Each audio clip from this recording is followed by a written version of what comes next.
issues, which is exactly I'm doing. However, it is now a reality and a fact, whether we like it or else. Nasa amin na yun.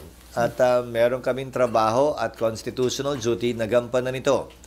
Ang panawagan ko at ang sisikapin kong gawin, gaya ng sabi ko, tiyakin na ito yung magiging patas, parehas na ayon sa batas, walang kinikilingan at walang pinapaboran. Higit sa resulta, ang importante ay kapanipaniwala at may kredibilidad ang proseso. Iyon ang aming tututukan at bibigyan ng pansin. Pero yung gano'ng statement, hindi makaka-apekto sa kanyang pagiging impartial or fair as impeachment judge. Again, she was talking of the impeachment process. Not, again, okay lang naman sabihin, bakit ba? Sana wag na lang. Karapatan niya yun. Okay. Wala naman siyang binanggit o sinabi kaugnay sa boboto sa pabor o kontra. Doon sa nasasakdal. Okay, on that note, thank you so much, Senate Uy, wala nang President Jesus interview, Escudero. No more.